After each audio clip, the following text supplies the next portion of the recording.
massively falling apart.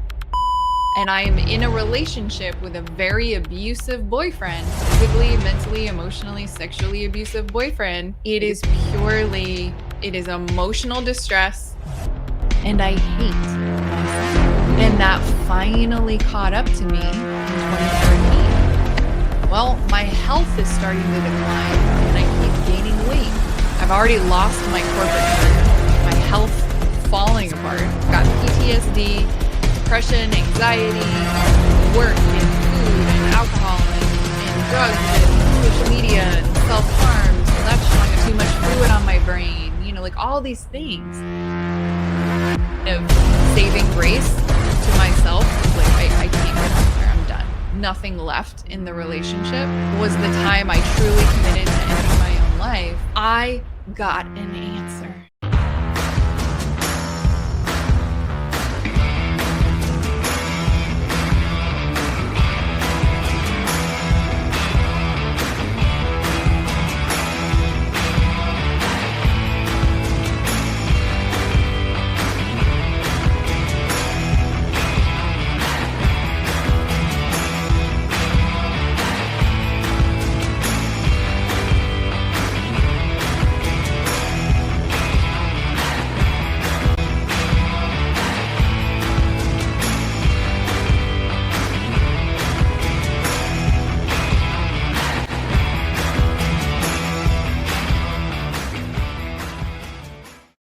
And we are live for another episode of Overcomers. Thank you so much for joining us today. We have an exciting guest today.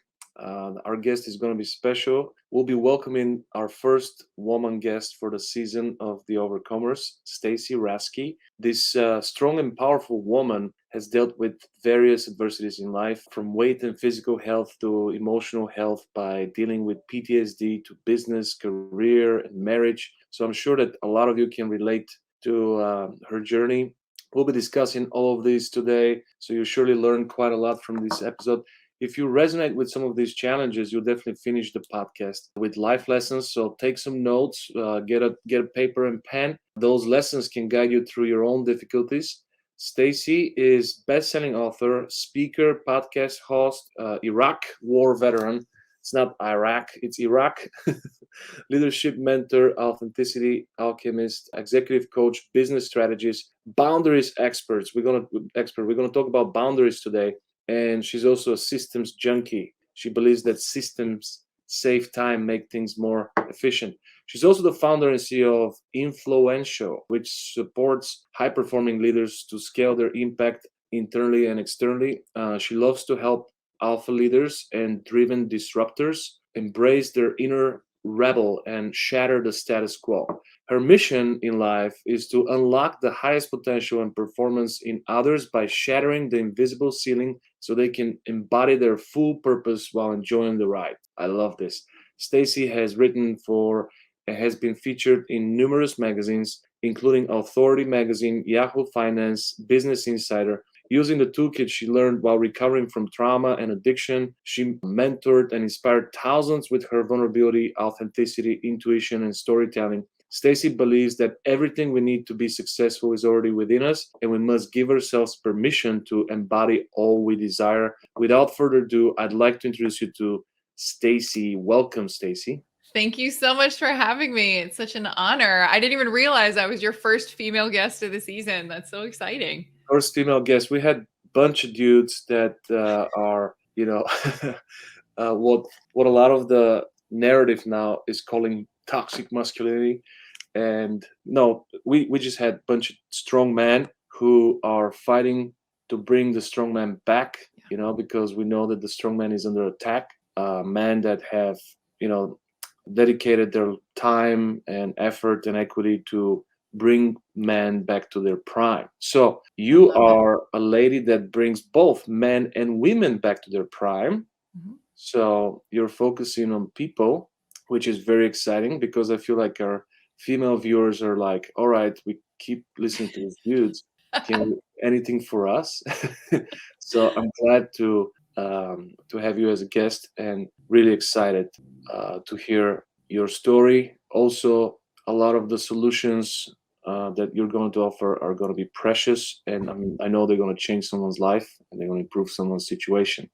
So we usually have a tradition to start with your upbringing. I ask a question about your parents. If you can take us back to your parents, where do you come from? We know the genes don't lie. And also, it's also interesting to go over your grandparents and what was your relationship with them, because we know sometimes genes would skip generation and you would continue your grandparents' mission versus your parents' mission. It's funny how the design works this way sometimes. But let's start with your upbringing. Where were you born? Who were your parents? And tell us a little bit about the grandparents as well. Yeah, absolutely. I totally agree with you. There's so much opportunity to understand the potential that we can reach based on where we come from. And I think, we have both the limiters and the capacity when we understand that family history and all the generational stuff. So, for myself, I'm originally from Chicago, born and raised in Illinois until the age of 13. And what was interesting is my parents divorced when I was 2. So honestly, all I ever knew really was my parents being separated. I never remember them being together. But my grandma did live with us full time. So when I was born, she moved in and was like that full time caretaker. So we had 3 generations of women in the house together. And there was a lot to the value of that experience, because when my mom was working, my mom was a cop. So was my dad. So, it was having my grandmother there full time as that caretaker. And it was really amazing because I got to learn a lot more than I think a lot of kids. I look at my capacity for learning, my capacity for art, for science. There's just this love of all things. And a lot of that started actually with my grandmother, because she was the one that was doing a lot of that exposure to a lot of things. And it was interesting because even though, she's that older generation, there was so much of how she raised me that was very much ahead of my age. Mhm. So even at 5 years old, she's teaching me how to write in cursive because she'd already been teaching me how to write in print like years before that. You know what I mean? So it was really accelerating things based on Your mom's if mom? this is my mom's mom. Yeah. Yeah. And it was really, really lovely because it was really based on how I showed up, not a limiter given to me by somebody else, which Right. was interesting because when I went to school, they were like, no, no, no, no, we don't do that here. You know what I mean? It was like, I'm signing my name in cursive and they're like, no, no, no, this is first grade. You're going to print. I'm like, really? You're literally dumbing me down.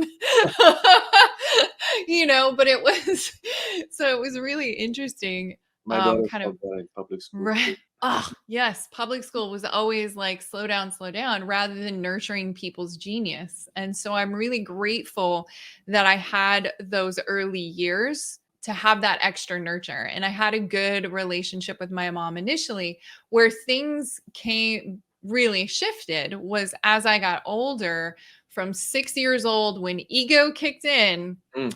all of a sudden, my connection to source kind of shut off. And all of a sudden, I was really alone. And then everything started to focus on external validation. And so, pretty much right away, I start wearing the mask of who I should be in order to play that role, in order to get love and attention and appreciation and validation from everyone and everything else.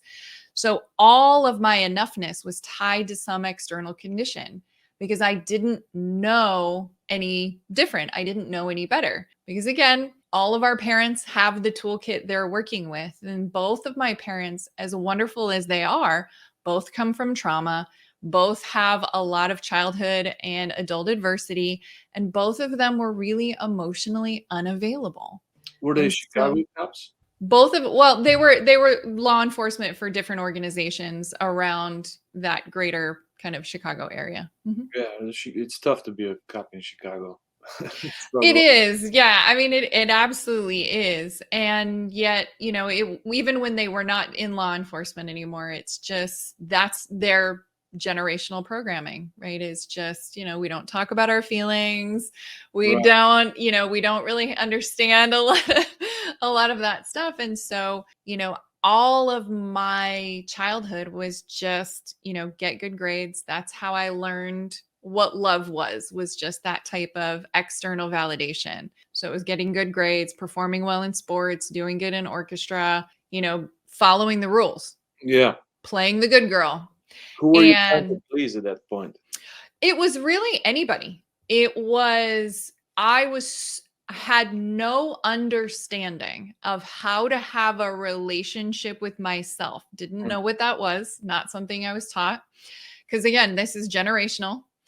Yeah. And so I wanted everybody to like me. I was so craving connection Yeah. and yet wasn't getting it. So I became that people pleaser, that achiever, that performer. And I wanted my friends to like me. So I was always adjusting to fit there. And, I never learned who I was. Yeah.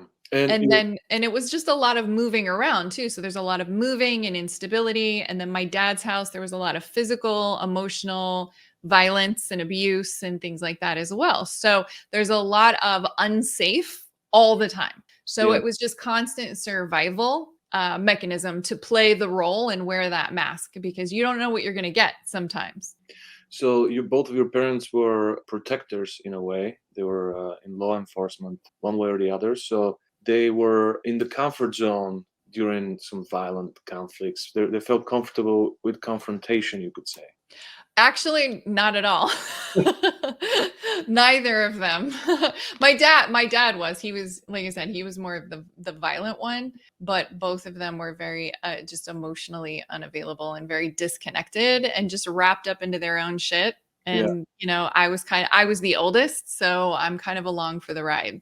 And then my dad remarried and had more kids and so I got to do the split life and all of that. And the biggest thing that gets lost is building my own identity. It was something that I never understood and never did. I'm one kid at my dad's house, another kid at my mom's house, then I'm this person over here with my friends. And I just got lost in the sauce. And then at 13, we moved to Alaska.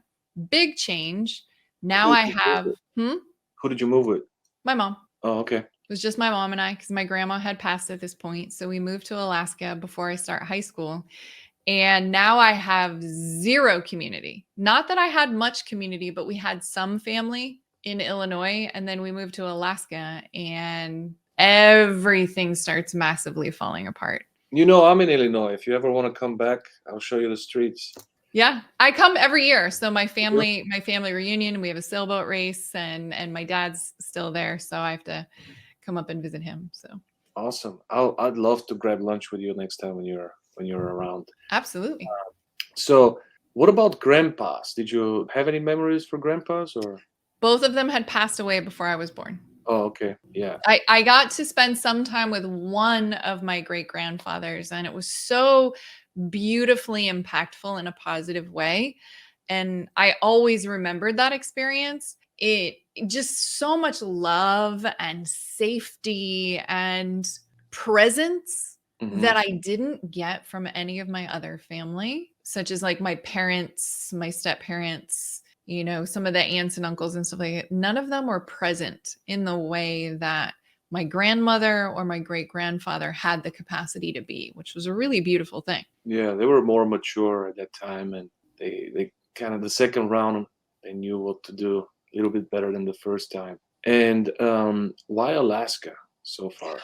So my The family? mom Wow, watched salmon? she watched a lot of Northern Exposure. Yeah. In the 90s, that was like all the rage was Northern Exposure, the television show. And so it romanticized running away to Alaska. And that's what she did. My mom was that runner from problems. And that's what we did. So, we had an amazing trip up there, but when we got up there was no plan. And so, it wasn't long after we moved up there. That was actually the first time I was suicidal because Mm. I had zero community. I hadn't started school yet, no friends, no nothing. And what was interesting is this is about the time that the doctors think that her brain tumor started growing. Mm. because she changed as well. So truly, I am on an island alone in my own life. What age, between what age and what age you lived in Alaska? 13 to 19. That's a tough age, Hmm. teenage years. Yeah. It's when we build our personality. And she faced almost similar stress, right? She realized, oh, I'm not ready for this. And how did she cope with that? She really started kind of shutting down and distancing herself from me. It was Mm. a lot of rejection. She just kind of, the more she got into her own depression and just living her own life, the more inward, I think that in itself is, we just start kind of shutting down and closing off. And so I just started kind of being independent and doing my own thing and living my life. And then at 16, she decided to move again. And I was like, I would like to finish school in the same school I started, which was just the high school. But I'd switched schools so many times, like year after year after year, mid year, all the moving. It's like, I just would like to start the high school and finish same high school. And my junior year, she's like, that's cool, do that.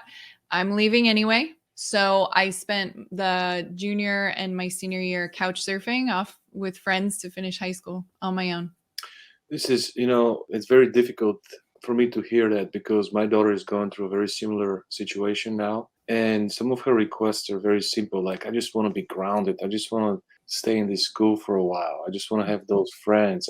She's been moved a lot and between couple houses. And what do you think it's a good suggestion for parents that are in similar situation with young girls like yourself and my daughter? So the one thing is obviously there's sometimes situations in which you cannot control whether or not you're moving, right? I mean, that sometimes is an external condition that have other variables that you may still have the instability, you may have the moving around a lot. The key is really focusing on being present with Hmm. your child and being very emotionally available for them. So the challenge was not as much about the moving for me, but it was about constantly being rejected by my mother. So if I was acting out, which I finally was like, all right, I'm done playing the good girl. That's not getting me anywhere. So I was like, fuck it. I'm going to do the opposite. Then it's the rejecting even more rather than being in the space of, if your child's really acting out, there's a reason. This is the time to bring them in, embrace them more, to understand how they're feeling and what's going on that's driving a change in character or behavior. Yeah. Because there's always a reason. And the reason more fundamentally was not about me wanting to be bad or whatever. It was acting out because I didn't have an emotional coping toolkit nor the language or maturity at 13, 14 years old to really communicate the depths of what I was going through. You were still a daughter that needs leadership and a Mhm. mother, Yeah. and you were treated more like a friend Yep. rather than Yeah, just exactly. The dynamics were not, I mean, I think, I look back to certain times, I'm like, gosh, there were times where I'm parenting my parents or having to be the parent over my siblings, at 10 years old. So there was a lot of childhood I didn't get to experience as a child. So, but fast forwarding to today in terms of relating the benefits of this to my capacity for success today, is that childhood adversity creates a higher level of tolerance for chaos and instability, which comes with entrepreneurship. It's yeah. why we're so good at it. And we have a higher risk tolerance as well, because again, there were a lot of times things were just unsafe or a higher risk, higher levels of chaos. So fundamentally, people who've experienced childhood adversity, which entrepreneurs, 90% of us grew up with some type of childhood adversity, and 75% of us actually come from like big T trauma. There's Yeah. a reason that we thrive in entrepreneurship. Yeah, and I think it's really deep. I think it comes from orphan mindset because whether parents are present physically, it doesn't mean that they're always present emotionally. Yeah. So that pleasing anyone who's a taker. It's coming from orphan mindset that we constantly have to prove ourselves for the love of the parent or the love of God. And this is where material things come, because they prove your status, they prove your success, good grades, all this effort Mhm. is to show, hey, I'm lovable. I deserve some love too. And I see that pattern so much.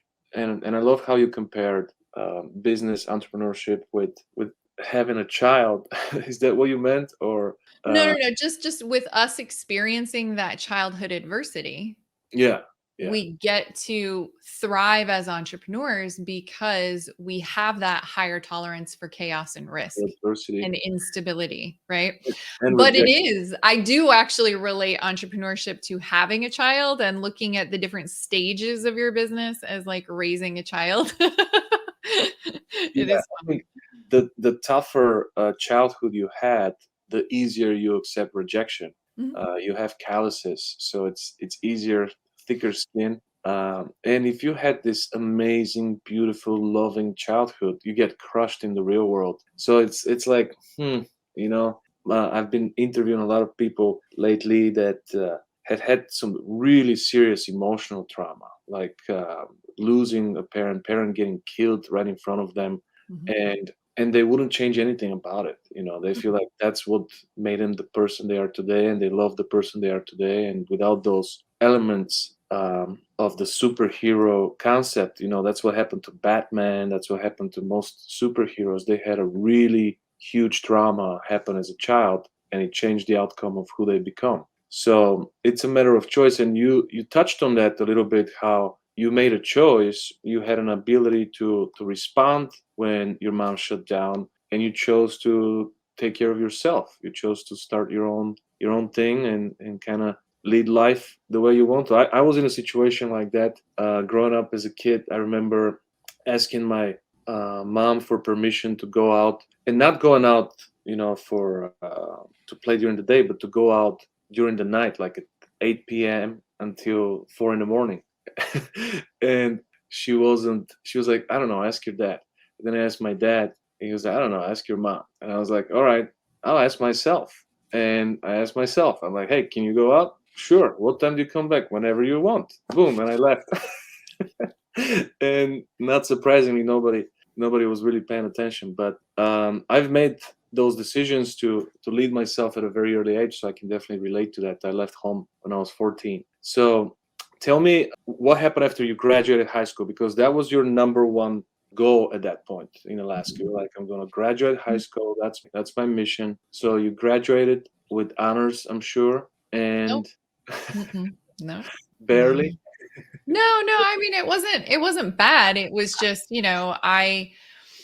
my grades were not that important. It was if I was there and present, I Yeah. took the test, I got A's on all the tests, I excelled in all the standardized testing, but I never really did my homework. I was just like, I'll do it if I've got a few minutes before or after class. But once I left school, I was in not work mode. So I would just turn that off and, not worry about it. So, not terrible, but not great. I just was like, whatever.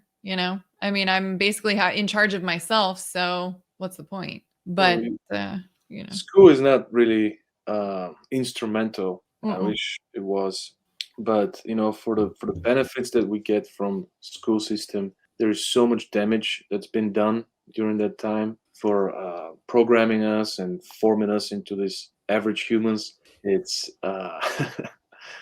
as much pros and cons, I would say, very equal pros Oh and cons. yeah. Yeah, I mean, it's just focusing on that limiting everybody, just turning them into sheeple Yeah. and not they don't teach you how to think. And when you are a thinker, that's a problem. And, they tend to really squash that. And then at the same time, in a place where you think people are supposed to be paying attention to help protect you. And again, when you are behaving in a way that is very atypical to your normal self, for kids and teenagers, that is a giant red flag. Hmm. If somebody does something out of the ordinary, people need to investigate further because I had that situation where I'm supposed to be safe and protected in school, and I am in a relationship with a very abusive boyfriend, physically, mentally, emotionally, sexually abusive boyfriend, because again, grade A daddy issues, what do I do? Not getting love at home, you're gonna start dating the wrong people. Yeah. And when you start acting out like that, that's that indicator. But nobody investigated. Nobody was like, what's really going on? Like, what is the motivation behind this? Mm. And so nobody was basically picking up on the messages of like, ooh, something's not okay. Yeah. Something's not okay at home. Something's not okay in this relationship. And so, it's just one of those indicators for anybody who has kids. If you've got kids and something starts happening that's really out of the ordinary, it is emotional distress. And if there's that age where they're hanging out with the wrong people, could be a relationship distress as well, which still comes from that deeper emotional wound. You're so right about this, and we've seen so many cases.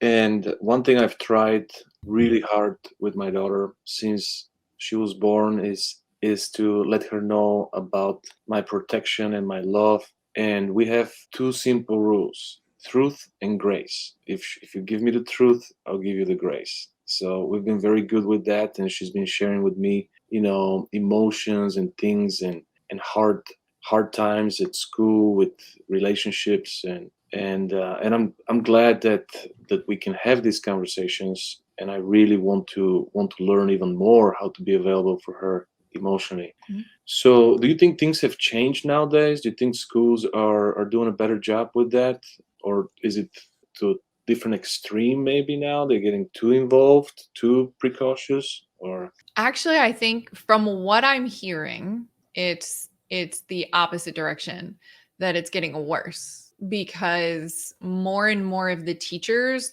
are just, their hands are getting tied more and more and more to, they can't deviate from anything because there's all these people out here who want to bitch, complain, cause trouble because these parents have nothing better to do than to always create problems for the school system, especially when somebody starts questioning home life. Mhm. Right. So if you're there to protect the kids and then people are like, wait, are you criticizing my parenting? You know what I mean? Like, it's creating a sense of conflict. And so from all the teachers, that the people that I know that are teaching, they're like, I can't change and deviate anything from the lesson plan. I can't, engage in fun stuff. I can't question anything. Like, I can't do anything. My hands are tied. And They're it's on the other such a side. Yeah. shame. Yeah, it's such a shame. So what happened after 19? Did you leave Alaska? I did. Yeah. Cool. So my mom had emergency surgery in Salt Lake City, Utah to remove the brain tumors we didn't know about till Mm. something happened.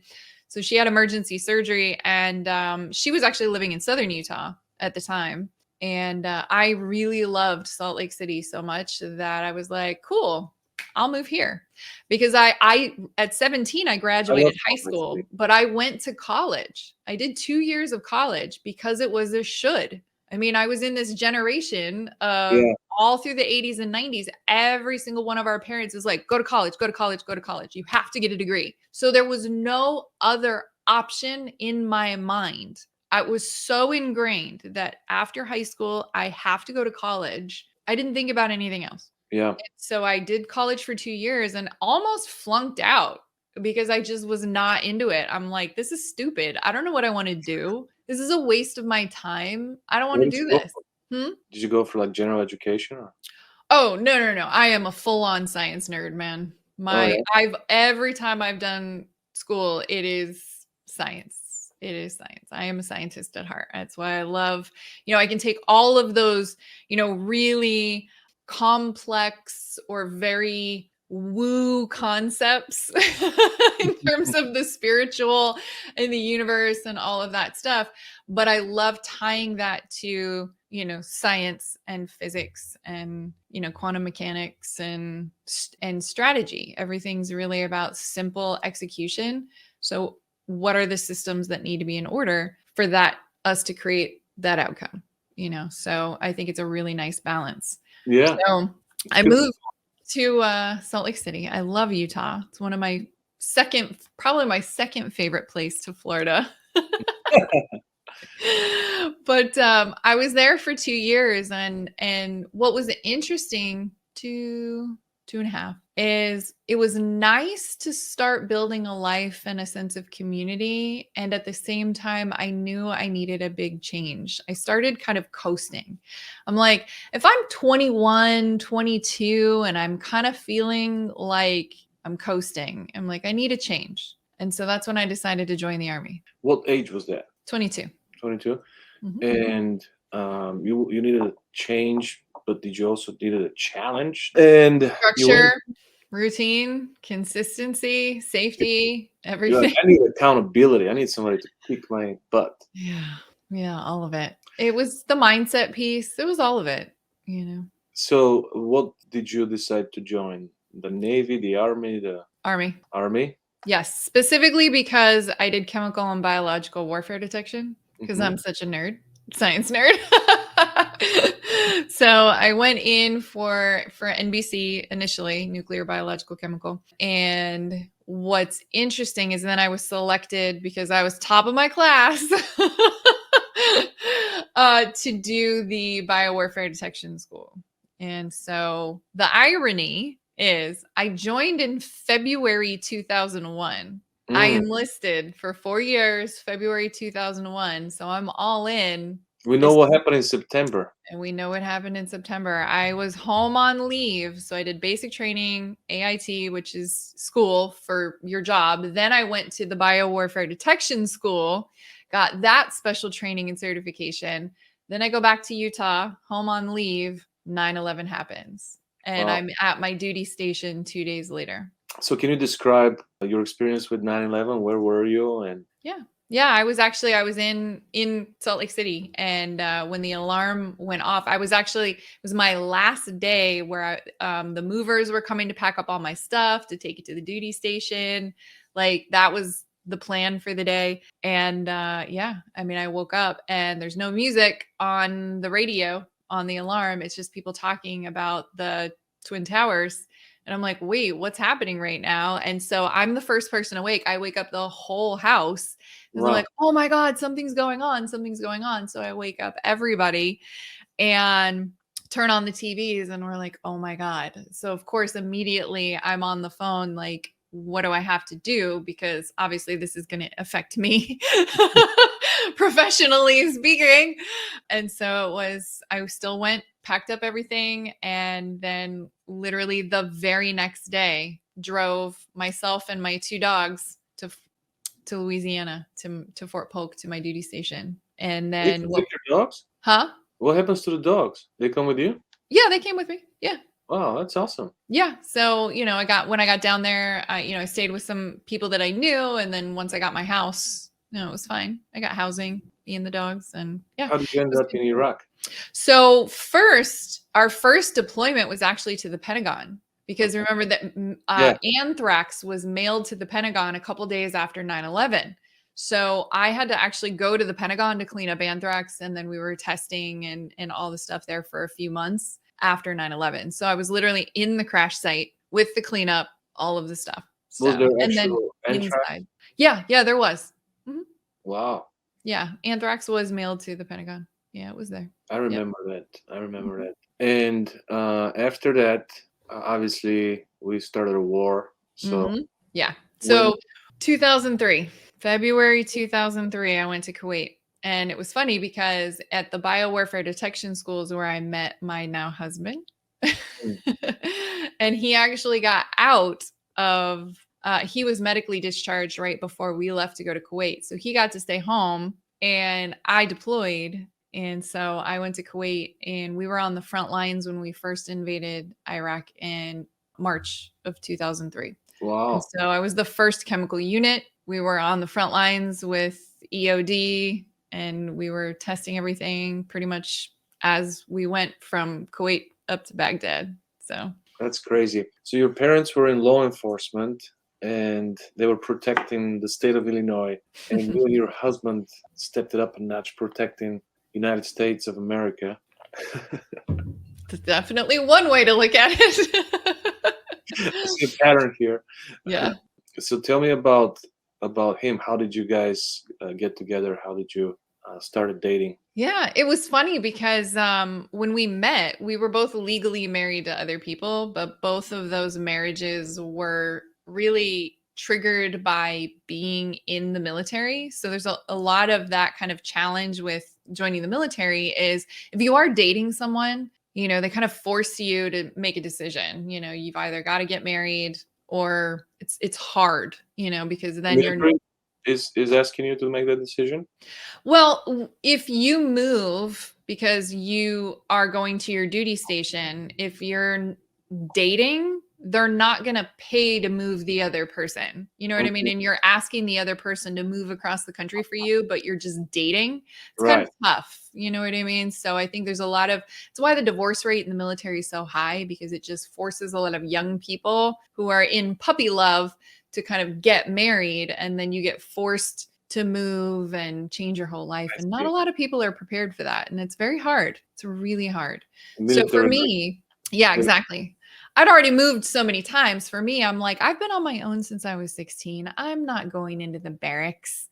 So for me, I got married for convenience. I just wanted housing. So, it was like, I'm not emotionally invested in this relationship. And at the same time, there was that deep inner worthiness wound that I needed safe. And so I needed a man Hmm. for me to feel like I was enough. Because again, I was always needing something external. Because again, I'm still not in that space yet of figuring out who I am in this journey, Do you think he loved you, your first husband? Um, it was very codependent and it was very dysfunctional. I believe we loved each other at the capacity we had, and yet not even close to being actual love because I couldn't love somebody else when I had no understanding of how to love myself. Right. So, Okay. Sure. I mean, it was just, I was working with the toolkit I had at the time. Right. So, but we were only like around each other for about 3 months married, and that was it. So, it Okay. was, just on paper. But The true love of your life you yeah, met on the battlefield. I met in biowarfare detection school. Yeah. But it was funny. It was just one of those energetic connections. So I would say we've come to find out he's one of my soul attachments where we've had numerous lifetimes together. So of course, when I was in the same room with him, I'm like, who's that? There was a deep energetic just instant that I was like, who's that over there? And just had to talk to him and just instant friends. And we've just had this deep bond and soul connection that's just unbreakable. I mean, it's why we've been together for 22 years. You said that you were together in previous lives. Mhm. I've always been fascinated by that. So how did you find out? So I've been consistently working on the spiritual side for myself Hmm. for since 2018, 2019. Consistently, I've always had a spiritual advisor or I've had some type of person that I work with on that side of things, developing my own spiritual gifts or healing some different things that kind of come into play and get in the way lifetime to lifetime because sometimes you can do all the work you want in this lifetime and still have some challenges and it's like wait why because this is like way older than even this lifetime and Wow. so yeah so it's like you got to clean up clean up on the quantum So the side of things. soul is carrying a baggage from multiple lives. Uh-huh. Yeah, Wow. faux show. Yep. And How do so people how do people investigate that? How do they find that out? So, I mean, a lot of it is just finding those right guides, practitioners, advisors who specialize in that work. Okay. So, I mean, they're all over, and it's funny because there's a lot of people who do that work who you wouldn't expect because they're very successful corporate or entrepreneur, and that's not what they specialize in, but it's like the side thing they do. It changed their life and they got fascinated with that. Yeah. Or it's just their gifts. They got into that space of developing their own gifts and have the capacity to do that. So, Well, it's still unknown. It gives me hope because I believe in eternal life. So that mhm. means we are eternal. But I'm so fascinated. Somebody's told me once, you were a king in your previous life. I was like, I feel like I was, but I need more details. Well, it is funny too, because it's like every time you go do those, like, the psychic at the convention or whatever, or the tarot reading, everyone was like a king or a queen in some lifetime. I'm Oh yeah, like, it's they like, lied to me. oh, huh? You think they lied to me? I felt. I find it funny. I find it funny how at some point everyone has that. And I'm curious. And this is not a dismissing what they're saying though. Is this a matter of those who were kings and queens, emperors, empresses in past lives? Are they the ones that continue bringing that energy into the new life where we care enough to continue growing and optimizing in every lifetime? Yeah, Whereas the people who are like the peasant mindset are continuing that mindset in every lifetime. yeah, So it's not a matter of saying that it's a joke that everybody's a king, queen, emperor, empress. It's, are we the only people that continue seeking and expanding to be more? do you think not knowing that, not being aware of your previous lives, leads to identity crisis in current life? I don't feel like it was leading to the identity crisis. I felt like the initial identity crisis was this lifetime. However, when I was ready to, and this was after my rock bottom and my transformation, was I ready for the information and the knowing on a deeper level of who I as a soul am? Mm. And I was not ready to think bigger than just what was in front of me before my rock bottom moment. What was your rock bottom moment? So that was actually in 2014. That was getting out of the military because I got hurt. So that kind of derailed that pathway. You stayed in the military from 2001 for 13 years. Wow. No, no, no, no. I got out of the military in 2004. Okay. I got hurt in Iraq. And so I was medically discharged in 2004. So I was in just over 3 years. And so I went right back to the should story and went right back to college. Okay. Because you said 2014, you meant 2014 is the rock bottom. Okay, okay, let's go through that. So 2004 you got discharged. Mhm. Still in love with your man, right? Yeah, we got married. Mhm. You got Yep. married and he stayed in the military? Nope, he was already out. He was already out. So So you we started. moved to where his family's from, so we can be near his son from his first marriage and be near him while he's growing up. So he's my son too. I've known him since he was 1 years old. All he's ever known is dad and Stacy. His parents have been divorced his whole childhood. And I've raised him. He's my baby too. Yeah. And so we wanted to be active parents. And so we moved to southwestern Pennsylvania. And what was interesting is, again, here I am in a place, I have zero friends, zero community. I had community in the military, but Mhm. now I have no community. And I'm like, okay, I feel like I'm starting over. And for anybody who's ever been to southwestern Pennsylvania, people don't move there. And there's a reason why. If you're It's not not bad. from there, you don't really move there. So I'm this big outcast. I am an outsider. I am not necessarily, it was probably a good 10 years before I was really embraced by some of the family. But needless to say, it was kind of hitting a reset again. So I just went back to the pathway that I was on before the military, which now Mm. I go back to college. They pay for me to go to school. So I did 4 years of college in 3 years, and I went right back into the old habits.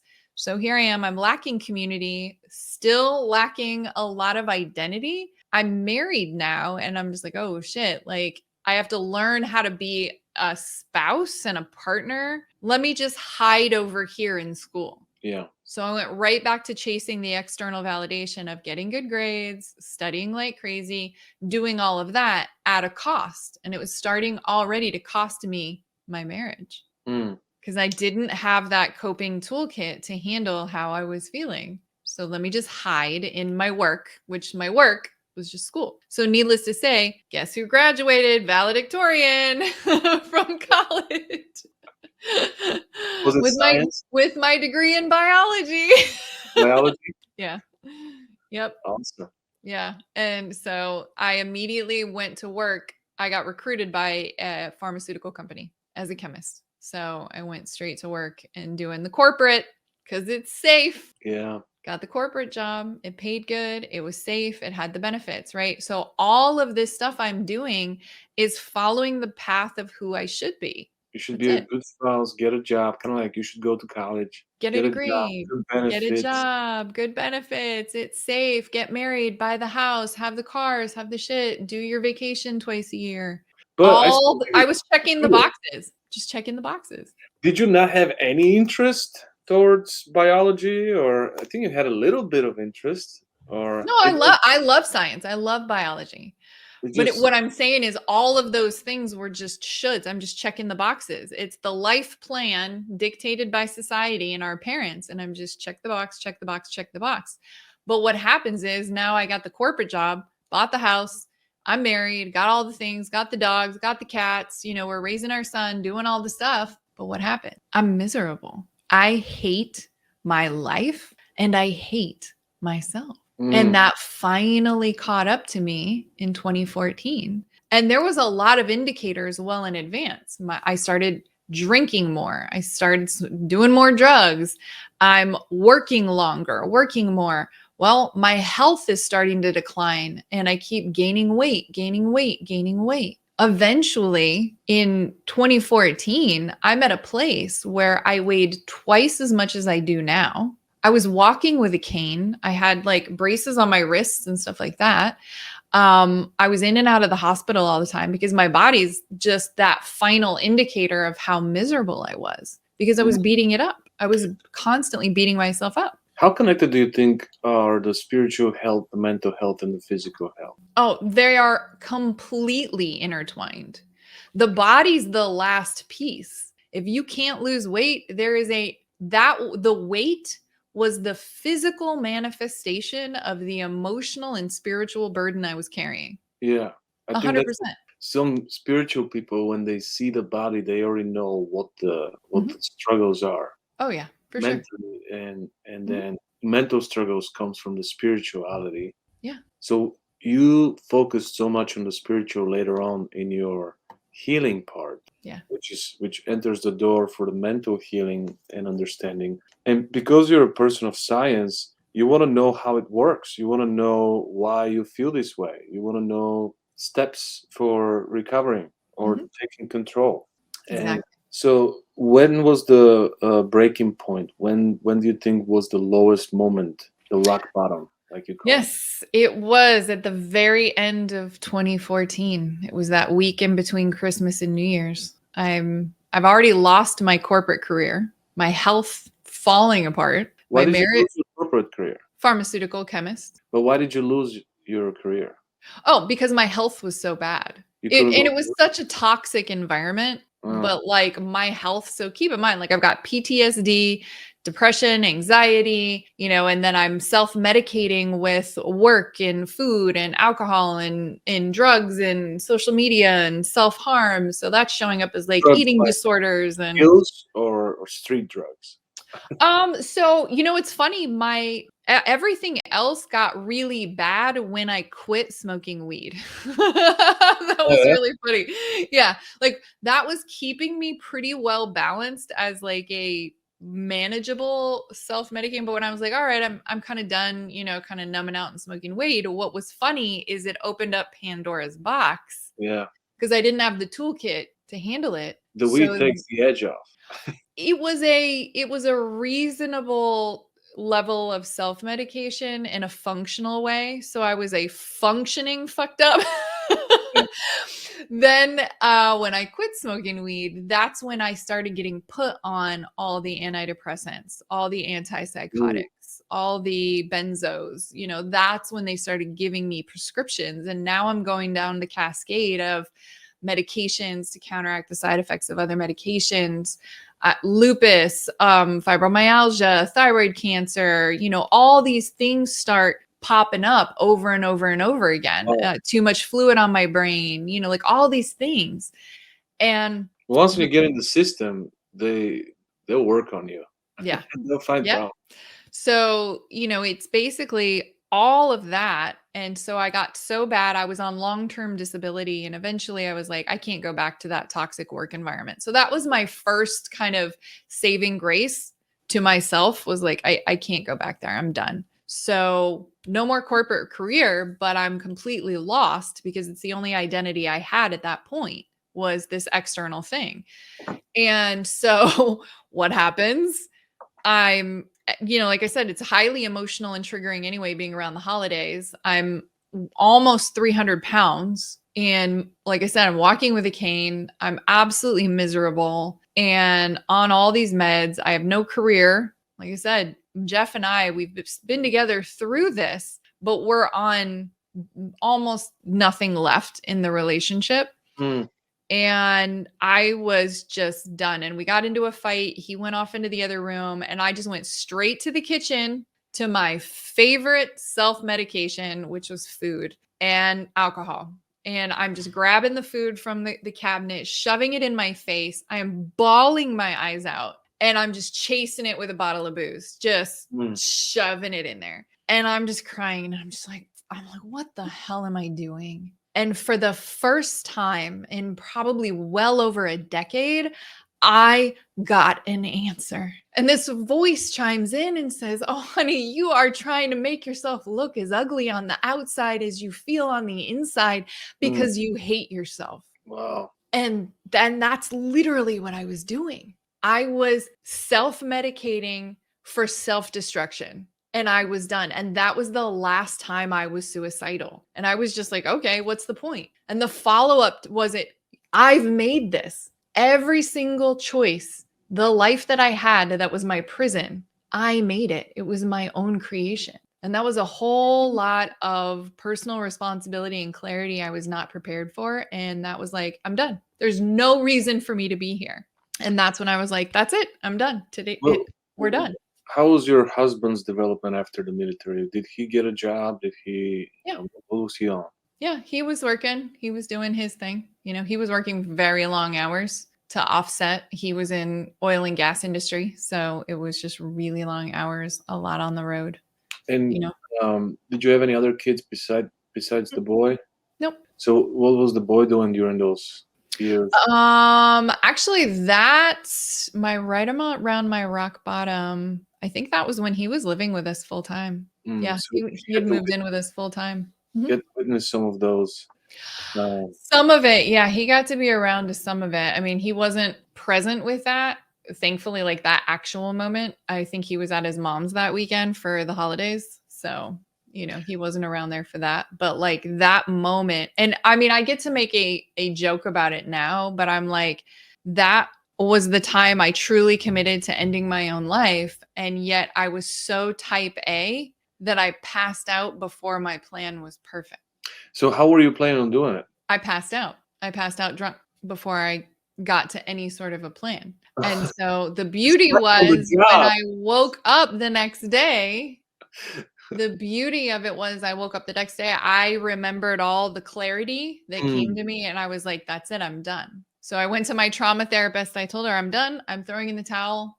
It's the end. And she's like, okay, what are you throwing in the towel with? And I said, I am done trying to control anything other than myself. I was mature. Mm-hmm. That was it. That was the realization. And that's where the switch flipped, because literally a month later, I started my health journey, because that was the first thing, the easiest bar for me to like start making changes. I can control what I put in my body. That was it. Started small. And I lost 100 pounds that year. Awesome. Mm-hmm. That's amazing. That's a true story of a champion. Yep. Do you feel like during the time of self-sabotage and self-destruction and emotional eating and alcohol and drug abuse, do you think you were also carrying an attitude of a victim mindset? Oh, for sure. It was an interesting dynamic because it's understanding the difference between the ego, the facade on the exterior of the wall was very type A. It was protecting my deep inner wounds, which are purely wounded inner child, all of this victim space. My response was I will protect myself and create safety through control. And the more out of control I felt internally, Mhm. inside the victim that has zero power, zero control, the more I tried to control the things around me. So it was trying to control what other people thought about me, controlling what my husband did around the house, trying to control what my son was doing, trying to control everything at work, trying to control how I looked, all the things. It was all of these expressions of control. And it was functioning as this big giant mask hiding this deep, deep wound. Yeah. Wow. This happens to so many people right now. So a lot of people are trying to help loved ones, but are not able to communicate that with them. And it comes off, especially when you're in that mindset. Imagine somebody coming in the middle of this and telling you, kid, get your stuff together, Stacy. It's all your fault. You made all these choices. You probably wouldn't take that, lightly at that state of mind. No, Uh, and you've had all the reasons, like logically you've had all the reasons to be a victim, and I and we, was. I mean, we it's all, not like it's a fake story. I yeah, truly was a victim in many ways in my childhood, as all of us are, right. because we're children.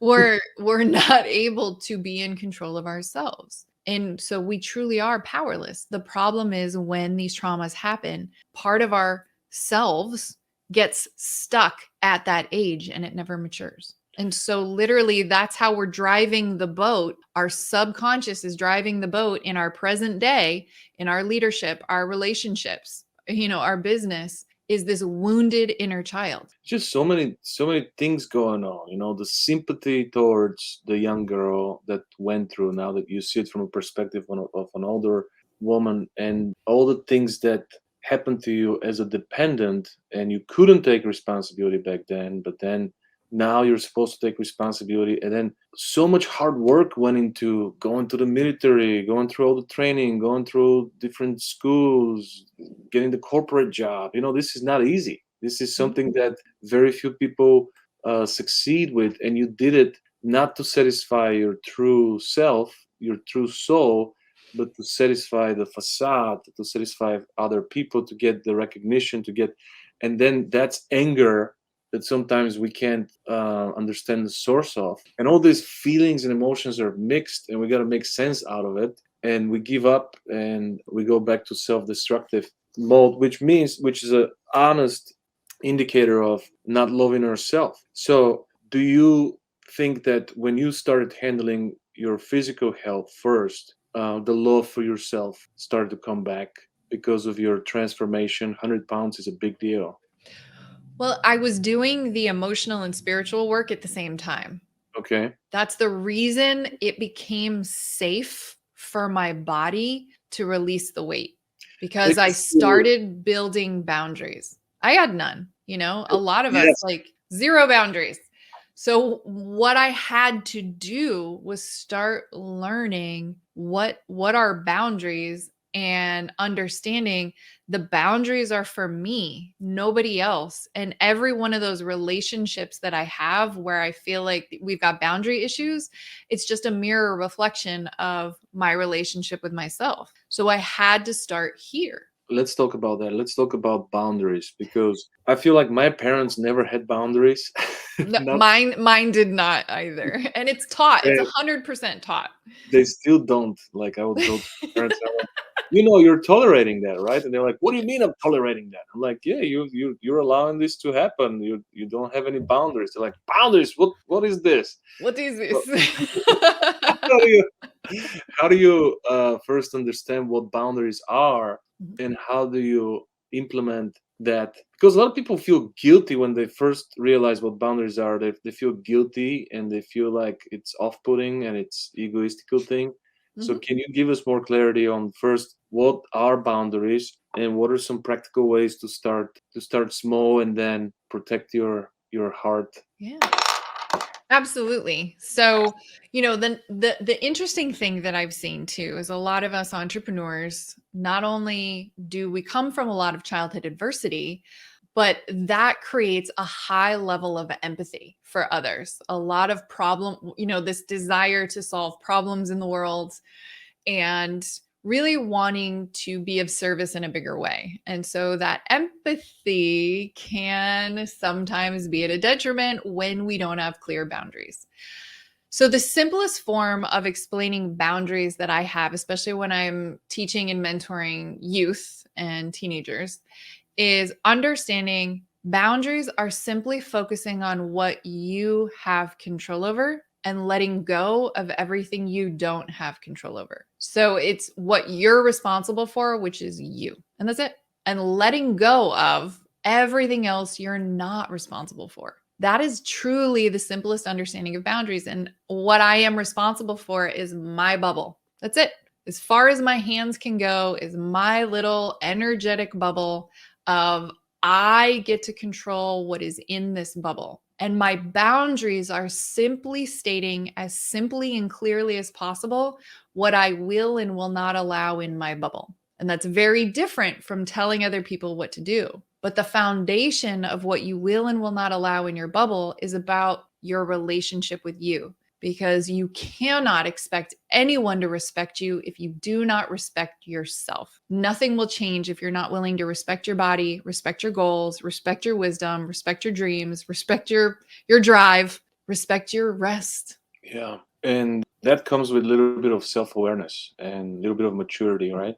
Massive amount of self-awareness. And most of us don't have that understanding or that awareness because we're so busy focusing on what I'm trying to control out here, because I don't want you thinking bad of me. So let me be the people pleaser, right? I need to come help or interject or whatever. We're so busy trying to control that mask in the facade I and the was world around us. I was stuck for many years, at least 15 years, trying to make everyone happy, and it's such a terrible battle, because you Exhausting. do it out of love and you don't get much love back.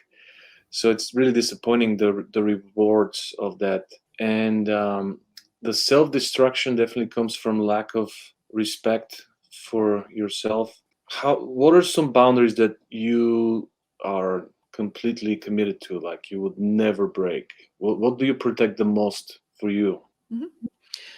So, understanding if we go back to sort of the bubble, Hmm. I have one gatekeeper boundary that I basically tell everyone. If you had just one boundary and this is your only boundary, it takes care of about 85% of your boundary problems with yourself and with everybody else. And it's simply the boundary of no disrespect. That's it. It's that simple. Think about how your life would change if you started respecting your goals, your body, your vision.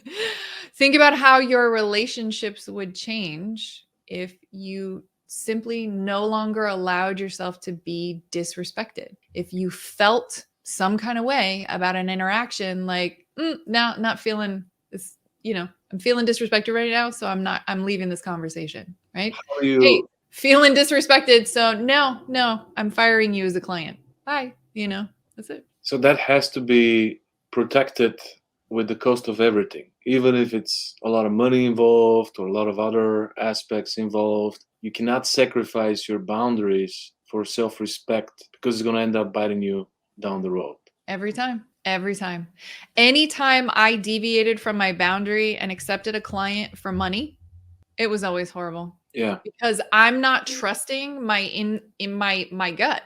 I'm not trusting my intuition and saying, "Ooh, this doesn't feel right." There's a reason. There's a reason it doesn't feel right, that opportunity For all the people who got burned out of tens of thousands, hundreds of thousands, or millions of dollars, there was always, when you go hindsight, there was somewhere where you felt like something was off and you talked yourself out of your own boundaries. Yeah. I remember when I first started my sales training company, I had a client. I used to sell cars back in the day. I had a client who bought a lot of cars from me, very rich guy, the first billionaire that I've met. And we stayed in touch, and I was like, oh, I'm gonna go and talk to him so he could hire me because he's got thousands of salespeople. That's a one-stop shop for me. And he was very polite based on our story and history. And I got the meeting with him, but this time I'm selling my sales training to him, and he's like, well, we don't need sales training. And I'm like, what are you talking about? You got all these salespeople. And he's like, well, I handle the sales training. And I'm like, well, this is so much work. He goes, look, I make every deal based on intuition. It's all based on energy. So it doesn't matter what's the offer. If I feel something's broken between our energy, something not meant to be, then no deal. And if it doesn't matter how ugly it gets and how bad the things look like, if I feel in the energy that the things are impeccable, things are good, then we'll figure out a way to fix it down the road. And back then I was like, this guy is crazy. But he was the billionaire and I was Right? the broke kid, right? Right? And I'm like, eventually I was like, one day I want to be the same way. I want to be so brave that I would put money aside and every other aspect aside and just trust the actual flow of energy because it never lies. Kind of like moms have intuition sometimes, or good friends that know you well have intuition, and they'll be like, Stacy, don't do that. And we got to trust this energy, this limitless intelligence giving us the hints. So Exactly. we talked about the biggest boundary, no disrespect. What is one very unique and small boundary that it's super specific and detailed for you that you have for yourself? What I think is interesting is the one that I notice that the further people get into this journey, the simpler and clearer it gets. And you actually just touched on it, and it is protecting our energy. Mm, We only have so much time. It is a finite resource. Yet our energy is renewable, and it's something that the more we're desiring to elevate our individual capacity, our individual performance, while also working with others in a leveraged way, because we have resources and we want the right people and opportunities and other resources available to us.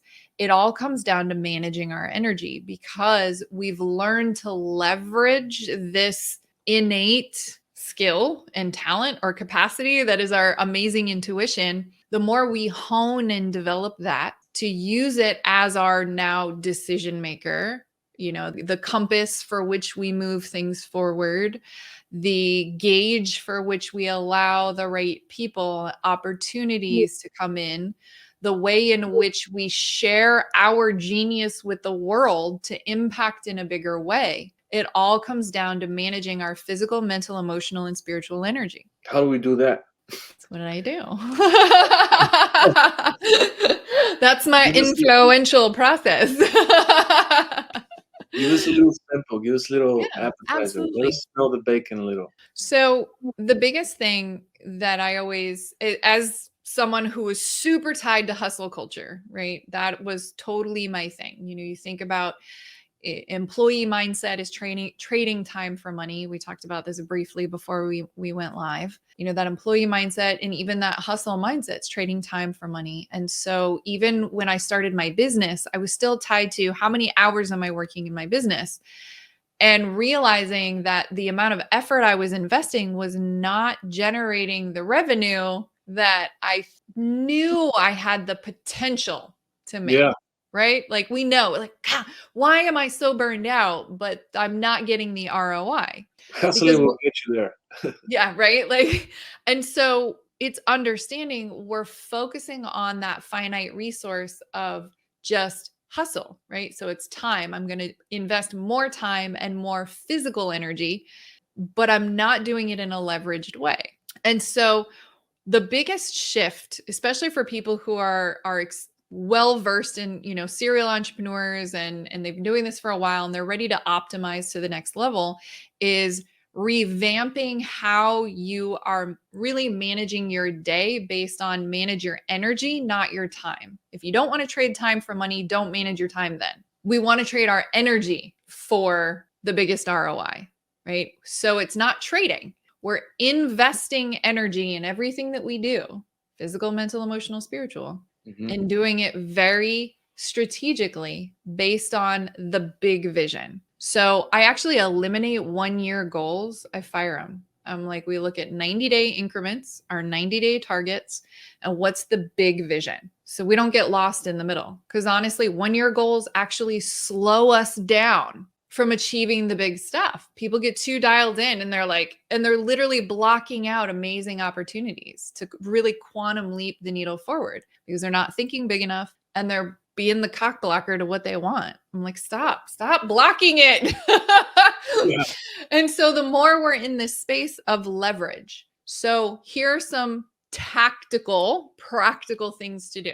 When you are looking at your schedule for the week, it costs energy, literal calories, shifting from topic to topic. So I have certain days of the week that I have zero interaction with any people. No clients, no team, no nothing. 100% for me to get into flow state. And then I put all of my tasks that are similar and batch them together. So it doesn't matter what business I'm working on, operational is operational. So I'm not separating it based on business. And the reason is I can leverage. If I come to a solution in one business operationally, most likely it'll apply very similarly to the others, right? So we're optimizing and being more efficient with our energy investment. I do that type of work in the morning because that's when I personally have the most energy for cognitive capacity, right? Where in the afternoon, that's when I do things like virtual coffees, client sessions, sales calls, things like that are going to be in the afternoon because it's a different energy. And there's certain days that I do sales calls and I don't do it on a day that I have a coaching call because it's different energy. Sales, well, we've got to let people sit in the pain to make an investment. Yeah. We do. If I'm in coaching mode, my job is to help you solve the pain. Right? Just it's different energy. And so it's really optimizing my schedule based on my own peak performance. And that's allowed me to work massively less time for far greater results. Yeah, this is eye-opening for me because I follow a system where I work 6 hours, but very intentional 1-hour tasks. But they're different. And this change of state really kills me sometimes. Like, man, I wish I could stick around a little more doing that. Now I got to do this that I don't like. And it's all about the energy. Plus, I spend the first 2 hours of my day. First hour is reading. Second hour is exercising. Do you think that's a waste of time or? No, I mean, everybody, I am a huge advocate of AM, PM routine. It's just making sure that the routines that you're doing are charging the energetic batteries the most. Okay. So reading may or may not. What's the biggest? I read every day. I actually read twice a day. I read in the morning and I read at night. And it's different stuff based on, what am I choosing to absorb, but it's also making sure I'm wanting to absorb the right things in the right kind of segment, like the nugget. So I'm not reading for an hour, I'm less specific to the time and more about the desired result or the desired feeling.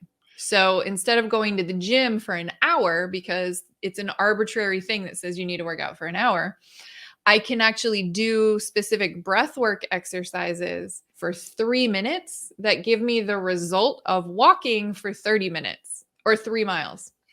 So, right? It's how do we optimize? I love that stuff. Wow. While I agree with you, and I know you're right, my intuition tells me you're right. I've been following these hustlers all my life, and there's always the feeling of guilt that comes. Like I remember following people, at least 3, 4 people that are very, very successful, Mhm. who are saying, "Oh, sleep 5 hours, sleep when you die, sleep, don't sleep." And when I have 8 hours of sleep, which is once a year, or even Mhm. 7 hours, if I have a good night of sleep where I sleep more than 2 hours deep sleep, Mhm. I have the best attitude. I have the most energy. I'm unbreakable. But that rarely happens. Mm. So I feel guilty for sleeping too long, Mm. too much. Mhm. Guilty for not working hard enough. I mean, if you Elon Musk and all these guys, like they put in so much work. I don't looking at them. I don't think they're thriving in every area of their life. I think I would need way more balance. So there's some greats that sacrifice a lot. There's some coaches that say without the sacrificing certain areas of your life, you don't really reach true greatness. So Mm. um, I'm I looking for significant results. Yeah. But when you're sharing, when you're talking, it's like, so I agree with you that I perform better Mhm. when I'm at peace and doing what you're describing. Mhm. So how do you fight the guilt in the Mm. transition from a hustler's mentality to going back to managing your energy? Mhm. Because without Absolutely. energy, it's a struggle, right? You could be managing your time all you want, but all you do is you're forcing yourself to do things that you should be doing effortlessly. Well, and that's it, right? So it's understanding the root programming, and there's a lot to that hustle mindset that really is this creating this productivity shame. That says no matter how much you do, I'm never doing enough. And that we need to work harder in order to generate the result rather than taking a step back to say, okay, how can I be more efficient? Can success be effortless? And 1000% it can. The caveat is understanding effortless success still requires effort. Yeah. It's just shit no longer feels hard. But most of us get stuck in that belief, and it's the root suffering of worthiness or enoughness, or it's that deep inner worthiness wound that still says I'm not doing enough to prove I am worthy and deserving of the success I desire, that I So have to work harder to prove. yeah, hard work versus smart work. You would call this smart work. Oh, for sure. Yeah. And effortless is truly leveraged. And it's interesting the difference between like Steve Jobs and Elon Musk, right? Elon Musk might be saying, I only work 4 hours or sleep 4 hours a night or whatever, but that's for him. He also says no one should be doing that. That's terrible. It's not Yeah. healthy. No, exactly. Exactly. Whereas like Steve Jobs, I'm pretty sure his was like 8.5 hours a night. Yeah. Bill Gates, the same thing, like 8.5. Like they were really advocates for rest, which is why Microsoft and, places like Google and Apple and everything have nap pods and fun. And, they love play and all of these ways in which we can access our flow, access our genius, and do it in a way that feels effortless. Yeah. Plus, it's individual. I think we need to find ourselves because Steve Jobs also told his daughter, "You're not a priority right now," which is something I never want to tell my daughter. But Mm. maybe I have acted this way at some point building my business, Mhm. where I've picked to go and make sales calls rather than playing with her, and she really needed me. Who knows? Mhm. For sure. This is this is the biggest confusion, which pattern to follow, which way to success to follow. But And I would say don't follow right, anyone's. Define what success means to you first, and then we'll map out the pathway for that. I have it. I have my vision and my mission in Good. my mind. It's Yeah. just the tools of getting there. Mhm. Um, how do you break the ceiling of potential? Mm. So it's starts with actually raising your floor. Okay, explain that. Because no matter how big the goals are and how much Put a lot work of we pressure, do. putting pressure, and then it becomes Well, think about it this way. Think about this, right? If you're doing the work to raise the ceiling, right? We're expanding our capacity for more up here, but something happens and then we've heard it, right? One step forward, two steps back. because we never raised the floor. And the floor is your lowest minimum standard. Mm. You will always drop to the lowest minimum standard, not raise to your highest goal. It's as Wow. simple as that. And so we have to raise the floor. And the more you raise the floor, it automatically pushes the ceiling and it expands the capacity and it becomes effortless. But nobody focuses on raising the floor. How do we raise the floor? Is it like creating a gratitude book or coming up with our wins? I recommend those things. I do those things daily. It's about building that consistency and trust in the relationship with yourself. And the more you do those small, daily, repeatable habits and routines and the things that are not sexy, but most importantly, doing the things that serve you, not a should because somebody else dictated it. We all have to start there. Yeah. We don't know better. So it's like, okay, everybody's raving about XYZ. So we do that, 75 hard, it has its function and its purpose, right? Or some of these, miracle morning, whatever the things are.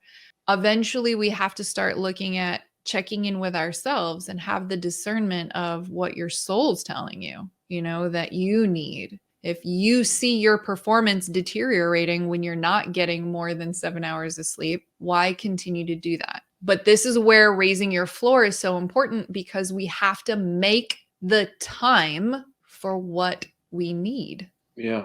And so that's why I always say is focusing on managing our energy. And we've got to look at how we're navigating our own performance and productivity throughout the day to make the time and the space for the stuff that we need to do. The success formula is 50% thinking, 25% planning, 25% execution. But most of the time we're so trapped in hustle, we get an idea, we go right to execution. Well, that's what everybody says. They're like, stop thinking, start doing, get to work, get to work. I'm not saying overthinking here. Overthinking is another Oh, you're control saying some issue. people are 95% thinking, 5% planning, no execution. Well, there you go. Yeah, that's exactly how it goes when it's overthinking. But 50% thinking allows you to sit and think, the most importantly, who and what. Who can help me make this easier? Who can help me get to my goal? Who do I need to speak to? Whatever it is. And what, in the sense of what resources do I already have to allow this to be easier? And if we just slow down for a second to think about that, then you're able to craft your plan. And the beauty of this is executing that plan is you've just eliminated about 90% of the non-essential BS that's going to have you chasing your tail and burning out or barking up the wrong tree when you don't even need to do it. But we have to create that time for the thinking and making sure that we're creating a routine that is serving, charging my batteries every day, right? Managing my physical, mental, emotional, spiritual energy and tapping into those different resources when it's best for me. And then the most important element we have, so we've got the time, like I said, limited and finite, energy, renewable, which is amazing. And then the last piece of leverage are the resources, the people, the books, the YouTube how-tos, the amazing networks we have. There's all these different resources. Maybe that course you took 5 years ago, oh shit, I've got that thing, we remember, and it's like, wait, this is how we allow it to be easier. Yeah, this is great. I want to take you back to your life story. Is there any moment in your life, imagine one moment in your life where you can go back to and you can edit what happened or relive the experience? Like change it? Whether it's a good or bad experience, you have the opportunity to change it or just relive the experience. What moment would you go back to? I wouldn't change anything. There's nothing I would change. I would not be here doing what I'm doing the way that I'm doing it if anything was different. And I'm so grateful for all of it. So there's nothing I would change. If I could go back and relive something, I don't know. There's so much. Like there's just, What's wow. the first thing that comes to mind? It's so funny because the first thing that comes to mind is actually scuba diving in Cozumel just a few months ago. Oh, that's awesome. And the reason that was so funny is because it's so new and it's approaching everything that I do from this beautiful inner child space of just wonder and excitement. Well, you're finally satisfying your heart's desires. Mm-hmm. You're finally stepping into the best version of you, and you're living the life that you always wanted to live. Mm-hmm. So I congratulate you for that moment, and you need to do more scuba diving, I guess. Clearly, we are going to go. Actually, it's like 2 weeks. We're going up to Panama City Beach and we're going to go scuba diving at a shipwreck. Nice. But it was just the pure joy and wonderment of it. And I think any moment where I had that pure childlike joy and energy, so I think about those times when I had some of those experiences when I was a kid. Yeah. I have some of those experiences as an adult. I mean, I had that moment when I was running 6 miles, singing cadence in the military, I mean, leading a convoy rescue mission. There were so many amazing moments. The day that I released my book and became a bestseller, the day that I got married. And sometimes it's simple things like just walking outside and you get to see the rainbow and you're just like so deeply present. Like Yeah. that's what you're soaking in because it doesn't have to be anything big to be just as special and magnificent. But we've got to be in that space of being open to receive because we're managing the energy in that way. Yeah. So we can create those moments at any time. And I know that many people who are watching are going to be going back to the moment of your rock bottom and how you heard the voice. Did you have any relapses? Did you have any moments where you started changing and transforming, but then you went back to self destruction? Oh, I thought probably tens of thousands of times because as I always say is we're not eliminating the sabotage.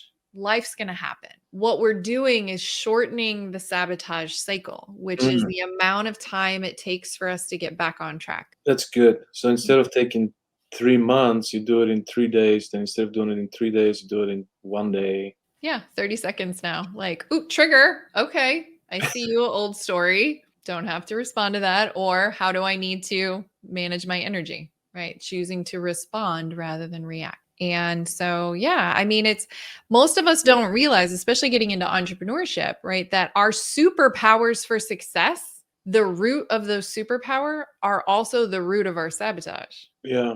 It's the same root. And if we're not managing the root, we're going to be jumping back and forth between superpower and sabotage. And so when we optimize, we can be in this flow and spend more time in the superpower and be able to just manage and mitigate. So it's far less sabotage. We can see it for what it is, learn the lessons quickly, and move forward. We're not staying in the suck anymore. So you're saying that the goal is not to eliminate self-sabotage. The goal is to control it and be aware of when it happens. Yeah, just managing our response.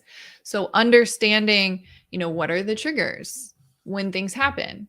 Understanding, being so aware of our physical, mental, emotional, spiritual well-being, because my AM PM routine serves all four. I do mental work, emotional work, physical work, and spiritual work, morning and evening. And so that creates that gap between stimulus and response. And that's where our power is. We get to What is your choose better. What is your routine? So maybe some of the listeners were like, "Oh, I can try that." Yes, I have an AM PM tracker. That's one of the free resources with my best-selling book.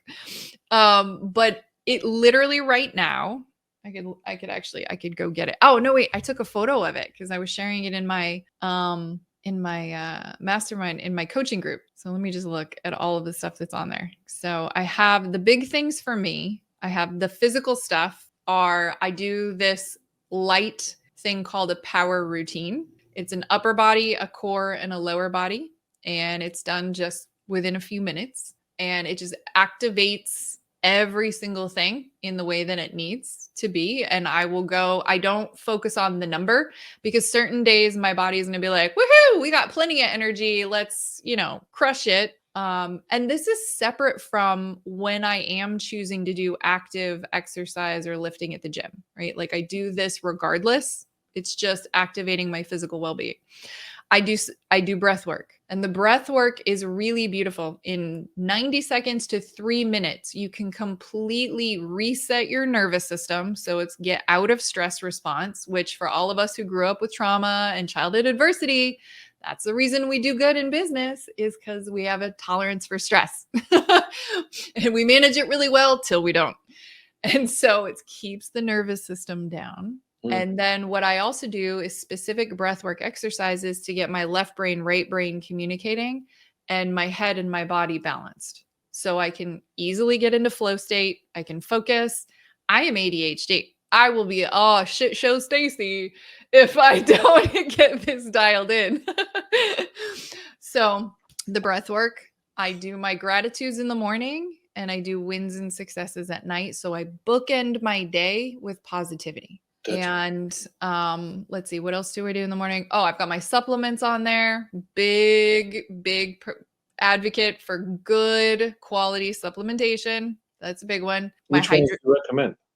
So personally, I use doTERRA. That's been a big part of my health and transformation journey, was supplementation. Aromatherapy was amazing with the essential oils, was amazing for me in the emotional management and like the trauma recovery side of things. And just replacing a lot of the toxic things that were in my environment with natural alternatives, because that was part of the problem too. Yeah. So, the doTERRA just happened to be the first ones that I ever took that I actually metabolized and saw the benefits of them. And so, but there's a few other brands that I use as well, like Nutridyne, and there's a couple others as well that I supplement with some things that doTERRA doesn't have. Supplementation's a big one. Hydration's a big one. I do have on my PM tracker, hey, did I drink my gallon today? Hydration's key. So let's see. Oh, plan my day. That is one of my AM routine items, is plan my day. Sit down. This is my think, and then plan out, looking at my calendar. What's going on? How am I feeling? What do I need to prioritize on when I do my task batching? Or, what do I prioritize? I've eliminated to-do lists. I don't do to-do lists anymore. They don't work. They're not efficient. It's just productivity shame. Is your routine part of your boundaries? Yes. Like if somebody says, hey, I'll pick you up tomorrow at 7 a.m. You're like, no, you're not. I'm doing my routine. It depends on what it is, right? There's the flexibility of real life, right? So if I am choosing consciously to make plans, or I'm on vacation, I'm on vacation. There are certain things I still choose to do. So for me, I'll do my gratitudes. It's my one non-negotiable. So far for like 365 days, I have gratitudes every day. That's it. That's like my minimum. Do you try to write down? Because I do the same thing. And do you try to write down different one every day? Mm-hmm. Because you can get into writing the same ones every day, and that's yes, those are the platitude gratitudes. Yes. No, I challenge everyone to look at, what are you grateful for in the last 24 hours? That's it. Yeah. What are you grateful for in the last 24 hours? And at a minimum, I do 3. One that's focusing on me, one that's focusing on my marriage, because that's a top priority. We've done a lot of work this year we literally ended our marriage at the beginning of the year and decided to build a completely new one. Wow. To start over. So that's a big one for me right now. So there's one about like my gratitude with regard to focusing on our relationship, either with myself or with him. And then there's a gratitude related to business or opportunity at a minimum. Sometimes I'll have more, but that's how I challenge myself. Or you can challenge yourself with looking at, what are the challenges you're experiencing right now in the last 24 hours, and be grateful for it, right? Find the gratitude in the challenge. So for example, I said, when Jeff and I were really button heads and just in a really intense friction time, I wrote down, I'm grateful for the challenge with the challenges I'm having with Jeff, because I'm learning to be a better partner. Yeah. Well, that's important because, like, if we're trying to train our child to be patient, we're not going to give them stuff right away. Mhm. So, just being able to be self-aware and realize that sometimes we're immature in our struggles. We're like, oh, instead of being grateful because we know from our past that it's going to lead to growth. It's not going to lead to anything negative. So that's really great that you share that. Tell us a little bit about your vision. What does the top of the mountain look like to you? So for me, it's I'm moving into developing some television shows. Wow, that's Yeah. exciting. I feel like there's a real lack of exposure to the real entrepreneur journey. So, there's all these lists on out on the internet of like what are the best shows for entrepreneurs to watch. Well, the only way that you get access to real winning mindset stuff is from the athletes. Yeah, That's it. I mean, it's Michael Jordan in The Last Dance, it's Shaun right. White in The Last Run, it's Arnold Schwarzenegger and Arnold. Those are the only places you see the real deep journey of mindset and consistency and discipline and commitment and navigating failures and resilience. And you see these shows where it's like the rescues and the profit and stuff like that, or even Shark Tank. They're coming in at the consequence of either good or bad mindset. Yeah, I, So I you couldn't agree with don't you see more. the journey. And I really want to focus on a lot of these either docu-series is one, and then another one where it's really conversations with a lot of these high-level entrepreneurs talking about, this focusing on this mindset stuff. So the mission, to answer your question succinctly, the mission is the more people in the new gig economy where everyone's a contractor, consultant, or an entrepreneur, if I can help inspire them to start doing the inner work sooner, to not become a statistic and not Yeah, fail in years 1 through 5, I did my job. that's awesome. I couldn't agree with you more because a lot of entrepreneurs don't want to share the failure. They want to carry the glory because they're so attached to the image they've been working for so many years. And we've been together in some rooms with some very big and successful entrepreneurs who have shared in moments of vulnerability their failures that nobody else knows. And even those people have to be in a comfort of people who are just like them so they could share, and it's not easy. Yeah. And definitely I couldn't agree with you more on that. It's so necessary because for some reason athletes do it, but entrepreneurs don't share it. Everybody has read Think and Grow Rich, but very few have read Outwitting the Devil, which is Mm.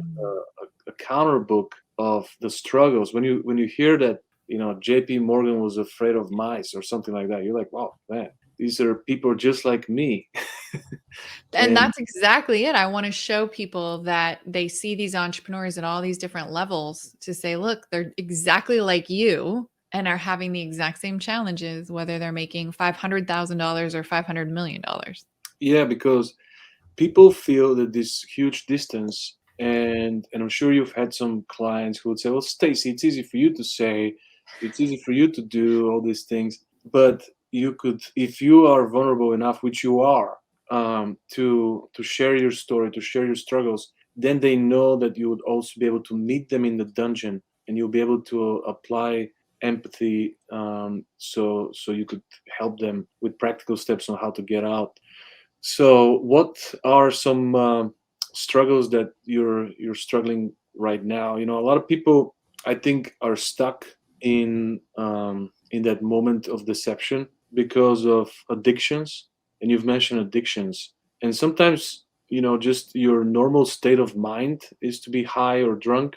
So it's really hard when you quit the addictions.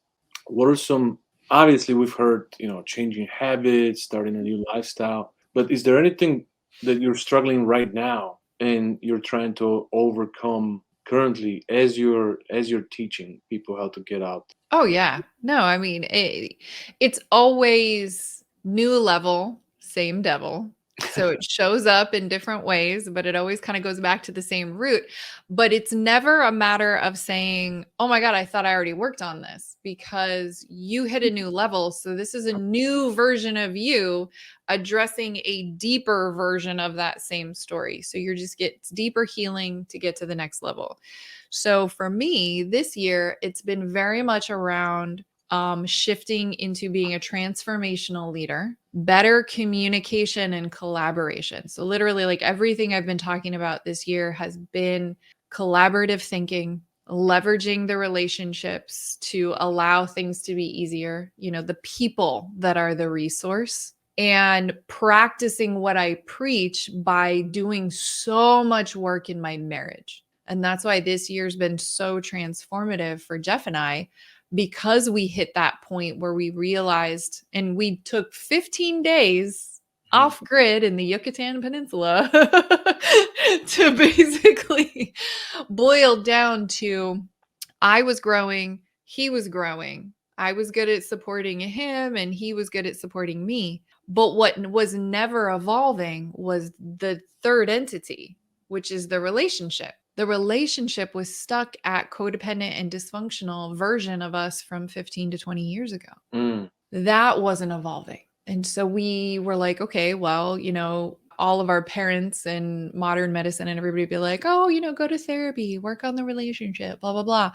Well, since I'm all about efficiency and optimizing, I was like, fuck that. How about we just delete what was, just get rid of it and just start over based on who we are today. That's pretty wise. Yeah. And he's like, cool, I'm all in. Let's do it. And doesn't we really literally started over. It doesn't really matter, go into every little detail of why we did that. It's because we were different, and those people are dead now. So Yeah, that's it. We let it die. We literally let the marriage die. And it's a scary place to be that not attached to the outcome, because we were like, okay, well, we have to come to clarity. Either we're staying together and a lot is going to change, or we're going our separate ways. And we were like, we're going to figure out the answer, and we weren't attached to the outcome either way, which was a really bold move, because not a lot of people. I went into it not that codependent, like that. I respect him more and myself more to say, if this is not going to work, it's okay. Yeah, this is good. This is good because I don't think those details matter. It's a great example of living in the now and being present. Yeah. None of this old stuff matter anymore. No. It's different people operating on a different capacity, with different belief systems, with different habits. Yeah. So trying to fix every single thing will be such a waste of time, and it will cause more triggers and more. It'll just be another mess you gotta fix. Well, and that's the thing. We don't always have to understand why. Like, behavior just is.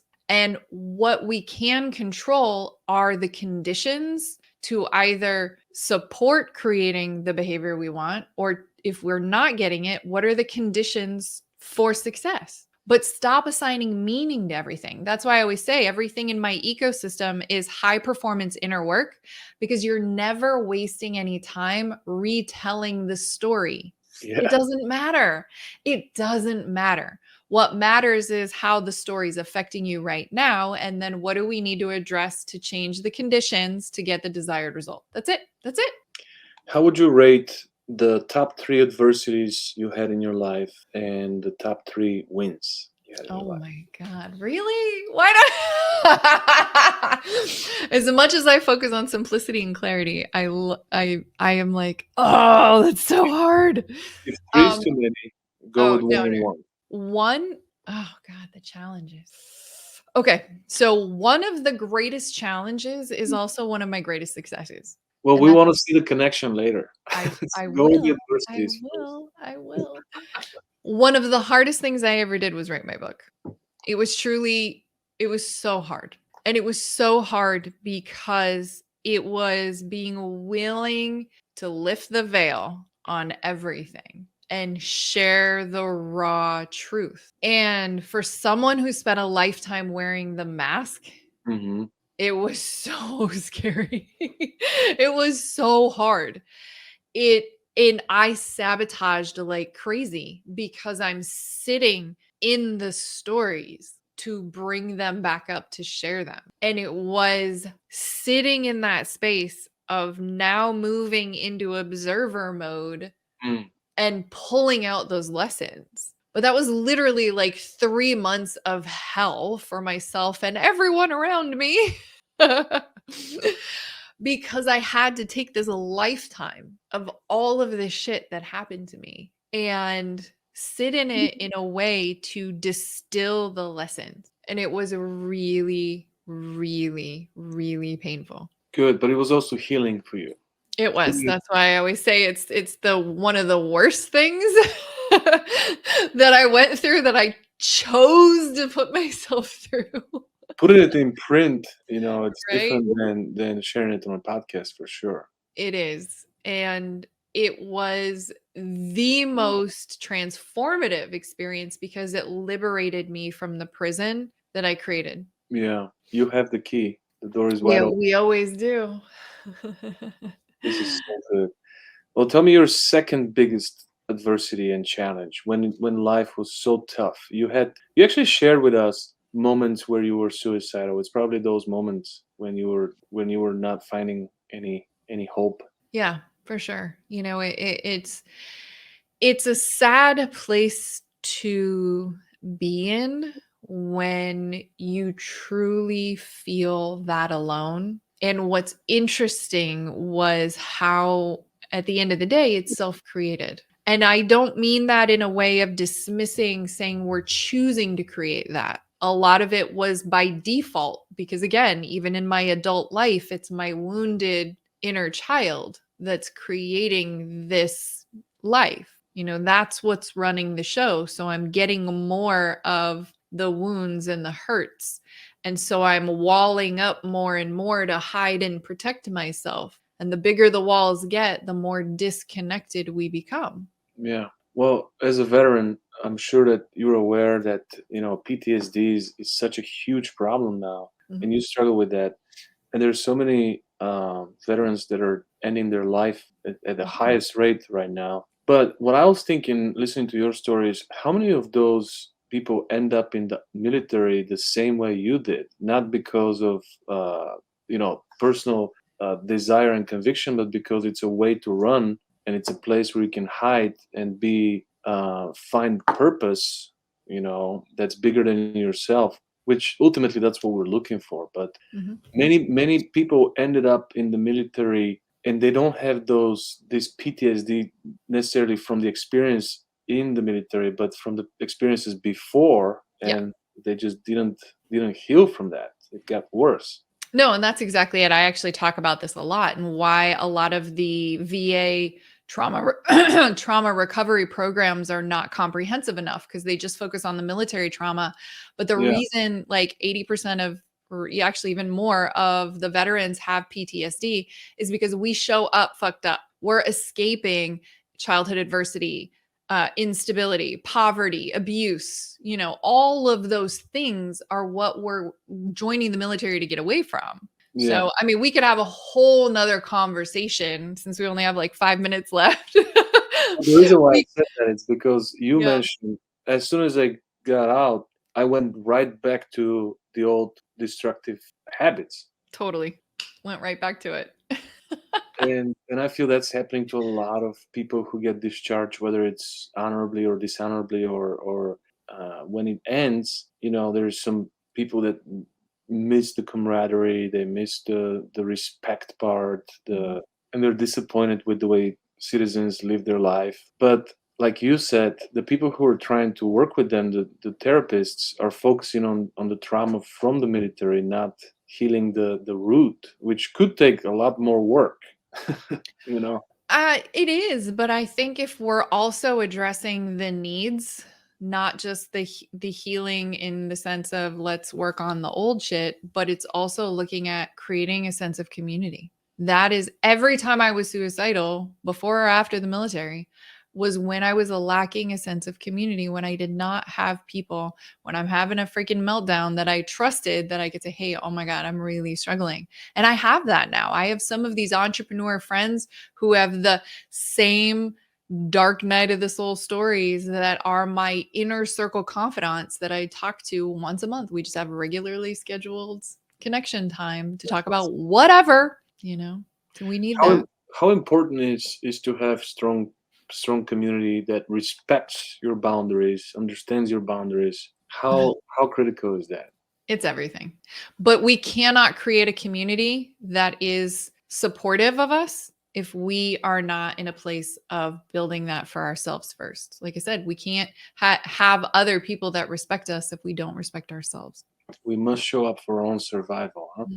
And thriving, if you really want to thrive. So I think a lot of us are just surviving. I was surviving. But if you really want to thrive and impact others at the highest potential and capacity, which as you start managing your energy and maximizing is going to keep growing and expanding, you'll hit one max potential and then you're ready for the next level. It keeps going. And what are some of the biggest wins in your life so far? Oh gosh. I was on a television show. That was awesome. And definitely, I think opened the doors to a lot. Definitely. What was the name of that show? So it's called 4 Days to Save the World. I don't even know if my episode's out yet. Did you meet my friend Sean Kelly there? He was supposed to be on that show. He's from St. Louis. I don't know if I did. He might have gotten COVID. There's different seasons. Yeah, there's different seasons and different stuff. Was it during COVID when you shot that? 21. Yeah, I filmed it in 2021. Okay. I know that he was part of it too. So what was that show about? Saving the world? Yeah, 4 days to save the world. Literally, you come together and you have this team of 10 people and you have to solve one of the United Nation world crises. So like cancer, hunger, poverty, homelessness, climate change, and you have to create an economically viable business in 4 days to solve one of those problems. And we're like, all right, it's fixed. Right. No, for me, it was either suicide because of obviously my military background and personal story, or it was empowering women. And so I went with women because if you empower women, you solve all the rest of the problems. Share with us, where can we find you? Where can we follow you? Yeah.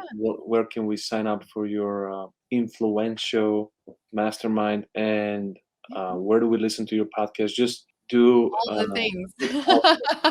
All the things. And we'll be in good shape. No, but see, that's amazing. We were so in flow that, right? We'll do it again sometimes. We absolutely will have to do it, I'm sure, and just connect just privately anyway.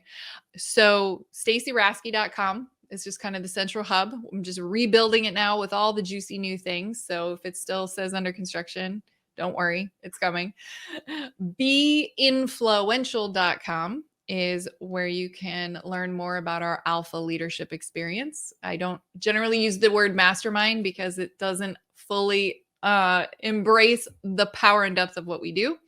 And then if you just Google Stacy Raske, you'll find me on every platform.